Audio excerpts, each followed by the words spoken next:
Bienvenue dans le Seigneur, je vous salue tous au nom de Jésus, que Dieu vous bénisse là où vous êtes et je vous souhaite la bienvenue à l'émission 9 minutes avec Jésus-Christ, émission de Centre Christ en Action Gatineau, 9e Église de Christ en Action Évangélisation. Aujourd'hui, nous allons partager ensemble un thème important et le thème ici, c'est le temps. Il est temps. Et rapidement, nous allons dans la Bible, dans les livres d'Ecclésiaste, chapitre 3, nous allons juste lire le verset 1. Il est temps pour tout. Non, il y a un temps pour tout. Un temps pour toutes choses sous les cieux. Bien-aimé, la Bible mentionne ici un facteur important. Le facteur, c'est le temps. Le temps est un facteur non négligeable dans la vie chrétienne. Même Dieu lui-même, en créant le temps, il a utilisé le temps pour créer toutes choses. Lui qui vit en dehors du temps, c'est lui qui est le gestionnaire du temps. Il a donné le temps aux hommes afin que les hommes accomplissent ce à quoi ils étaient appelés. Voilà pourquoi nous devons bien comprendre le temps et nous devons bien saisir le temps afin d'accomplir la volonté de Dieu. Il est temps, bien-aimés dans le Seigneur, en cette année 2019, d'abord de bâtir une relation d'intimité avec le Père et avec ton Seigneur. Parce que la vie chrétienne est une relation entre le Seigneur, entre ton Père et toi. Sans cette relation, tu ne pourras pas bien fonctionner sur la terre. C'est ce que la Bible déclare dans le livre de Jean 17 au 3e verset. Or la vie éternelle, c'est qu'ils te connaissent toi, Dieu, le vrai Dieu, et celui que tu as envoyé, Jésus-Christ.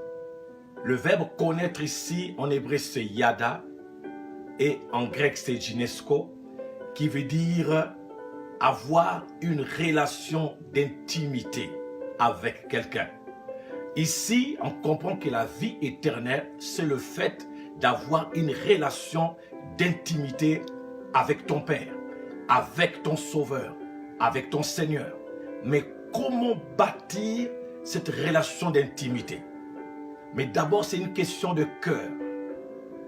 Tu aimeras le Seigneur ton Dieu de tout ton cœur. Tu dois exprimer cet amour-là au niveau de ton cœur. Tu dois d'abord aimer quelqu'un avant de bâtir une relation avec lui. Et lorsque tu auras exprimé ton cœur d'amour vis-à-vis de lui, c'est en ce moment-là, tu vas t'approcher de lui pour connaître la personne. Et nous, en tant qu'enfants de Dieu, nous devons nous approcher de notre Père. Mais par quel moyen? Au moyen de l'adoration. C'est la prière d'adoration qui va t'amener à découvrir le cœur du Père. Lorsque tu t'approches du Père, la Bible dit que quand tu t'approches de Dieu, Dieu s'approche de toi. En s'approchant de lui, c'est là où Dieu va commencer à te révéler ses pensées.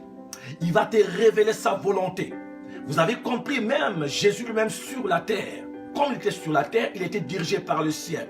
La Bible déclare dans les livres de Marc 1,35 que quand c'était l'aurore, il s'éloigna de ses disciples et alla dans un lieu. Et il était en train de parler au Père. C'était là une intimité qu'il avait avec le Père. Et nous aussi, nous devons suivre ce que notre Maître a fait, ce que Jésus a fait. C'est à partir de cette relation, tu vas recevoir des révélations profondes. C'est là que tu vas connaître le cœur de Dieu. Et quand tu auras connu le cœur de Dieu, tu feras ce que Dieu te demanderait de faire. Non seulement tu le feras, mais tu comprendras exactement ce que Dieu te demandera de faire. C'est là où ton écoute spirituelle, ton oreille spirituelle va se développer. C'est là où ton cœur va être sensible à la présence de Dieu. Et David avait compris ce secret. C'est ce qu'il dit dans Psaume 27, au verset 4. Il dit: mon Dieu, je te demande une seule chose que je désire ardemment. c'est d'habiter dans ta maison et de contempler la magnificence de ta gloire. Vous comprenez? C'était ça le secret de David. Voilà pourquoi cette année, cherche à développer cette relation d'intimité pour vivre une vie glorieuse en cette année 2019. Deuxièmement, bien-aimé dans le Seigneur, il est important en cette année 2019, il est temps que nous puissions nous lever dans la prière. L'église de Christ est devenue trop tiède. Les chrétiens sont devenus tièdes. Il y a la tiédeur spirituelle dans la vie des enfants de Dieu. On ne prie plus assez. Les prières de 5 minutes, 10 minutes, ça ne sont pas des prières. C'est des prières des débutants.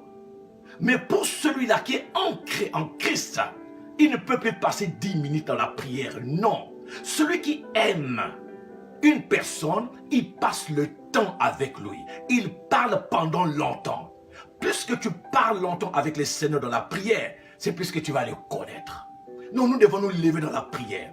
Non seulement la prière d'adoration, mais même aussi la prière d'intercession. Il est temps de se lever dans la prière. Là où vous êtes, je prie que la flamme de la prière puisse être rallumée au nom de Jésus-Christ. Toi qui étais endormi, toi qui as connu le sommeil spirituel, lève-toi, prie. Priez sans cesse. 1 Thessaloniciens 5, verset 17. Priez sans cesse. Veillez et priez. Rappelez-vous, dans Actes des Apôtres 16, Paul et Silas, même en prison, même étant en prison, l'église de 2 personnes a mené le ciel à se manifester sur la terre. Paul et Silas.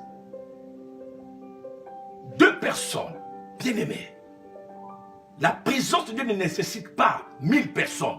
Lorsque 2 s'accordent seulement, il est là, il se manifeste. Levez-vous, priez. Dans la maison, en famille, levez-vous, priez. Les hommes, les responsables des familles, la tête de la famille, lève-toi, un intercesseur. Mets-toi sur la brèche, prie pour tes enfants, prie pour ta femme, prie pour ta maison, prie pour ton église. Là où tu es, femme, tu es femme dans la maison, lève-toi, prie. La prière n'est pas donnée à une personne, la prière est donnée à tout le monde. Lèvons-nous, prions et prions sans cesse. C'est plus que tu vas prier, tu vas comprendre que ta vie de prière a changé. Et tu vas comprendre aussi que tu ne priais pas assez.